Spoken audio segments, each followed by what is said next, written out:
Okay, let's start with this idea. Imagine your body has a factory. And I'm not talking about just any factory. This is the most essential one you've got. It's tucked away deep inside your bones, and its only job is to churn out the very essence of your life, your blood. Now this factory, it's making three supercritical things. You've got your red blood cells. Think of them as your body's oxygen delivery service. Then there are the white blood cells, which are like your elite infection-fighting security force.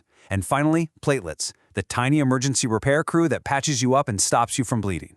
I mean, every single second of every day, this place is just humming along, keeping you alive and well. And this is where it gets kind of mind-blowing. Check out the turnover rate here. Your red blood cells, they last about 4 months, which seems pretty long. But then you look at platelets. They're gone in just 6 days. And some of your most critical infection fighters, the granulocytes, they last for less than a day. I mean, think about that. It means this factory can never, ever take a day off. The demand is just relentless. So, what happens if that factory just goes quiet? What if the production lines grind to a halt, the machinery goes silent, the workers just disappear? What happens to you then? Yeah, this isn't just some thought experiment. This is a real and really serious condition. So let's put a name to it. The condition is called aplastic anemia, and that word aplastic, it literally means failure to develop. It's a bone marrow failure syndrome, which is just a technical way of saying our factory, it stops working. It just can't produce the new cells the body is screaming for to survive. And this image, wow, this really shows you what's going on at a microscopic level. So on the left, that's healthy marrow, right? It's packed, it's bustling with blood-forming cells. But on the right, in aplastic anemia, that whole vibrant factory floor has been replaced by, well, fat. So the factory isn't just broken, you guys, it's empty. So what does that actually mean for a person? Well, the consequences are direct, and they are absolutely devastating. You don't have enough red cells, you get hit with crushing fatigue and weakness. That's the anemia part. Not enough platelets? Even a tiny bump can lead to a massive bruise, and bleeding can become really hard to control.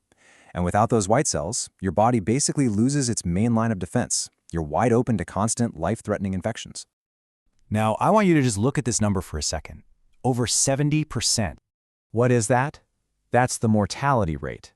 Without treatment, more than 70% of people with a severe form of this disease won't make it a year. It just hammers home how incredibly urgent and serious this factory shutdown really is. Okay, so that brings us to the big question, right? Why? Why does this absolutely vital factory suddenly just shut down? Let's do some investigating. All right, so some cases of aplastic anemia are inherited. That's about 20%, and you see it more often in kids. But, and this is the key thing, a whopping 80% of cases are acquired. That just means people develop it sometime during their life. So that tells us the culprit is likely something in our environment, or maybe something inside our own bodies. And for most of those acquired cases, the cause is, well, it's a pretty shocking plot twist. The factory isn't being shut down by some virus or toxin from the outside. The saboteur is coming from inside the house. It's the body's own immune system. Yeah, this quote really nails it. What's happening is that the body's security force, these things called T cells, they make a terrible catastrophic mistake. They look at the most important workers in the entire factory, the hematopoietic stem cells that create all the other blood cells, and they label them as the enemy, and then they launch an all-out attack to wipe them out. To figure this stuff out, scientists have this really neat analogy. They call it the seed, soil, and fertilizer model.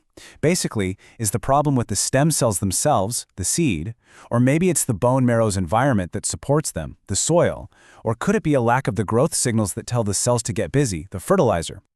And it turns out the evidence is pretty overwhelming. Aplastic anemia is a seed problem. The immune system is methodically hunting down and destroying those master seeds, the stem cells, before they even have a chance to grow. It's like a civil war, an autoimmune civil war, happening right inside your bones. So if the factory's empty because the master workers have been wiped out, how on earth do you get it running again? Well, it turns out there are two main strategies. Let's break these down. Option A is to rebuild the factory from scratch. It's called a stem cell transplant. You literally replace the patient's faulty marrow with a healthy one from a donor. This is really the best bet for younger patients, especially if they have a sibling who's a perfect match. Then there's option B, call off the attack. This is immunosuppressive therapy. Here, you use powerful drugs to tell the patient's own immune system to stand down and stop destroying its own stem cells. This is usually the best route for older patients or for anyone who can't find a matched donor. Okay, but here's the thing. Neither of these treatments works overnight. It can take months. So, while you're waiting, patients need a bridge to keep them alive. And that bridge is called supportive care. We're talking constant blood and platelet transfusions to manually do the factory's job, and being super aggressive with managing infections to protect the body when its own defenses are basically zero.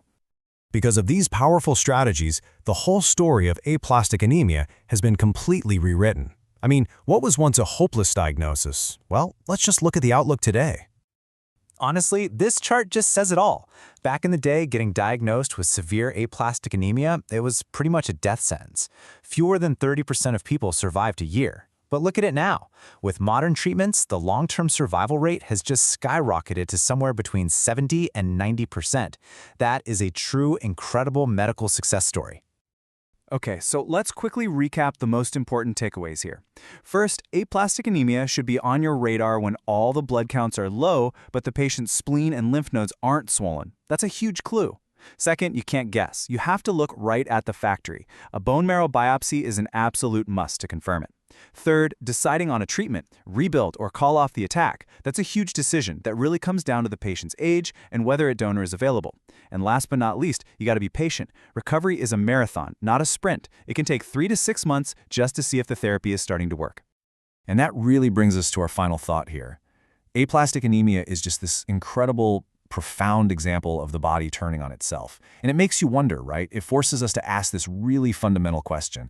How can a system that is so perfectly designed to protect us, our immune system, sometimes make such a devastating mistake and become the very agent of our own destruction?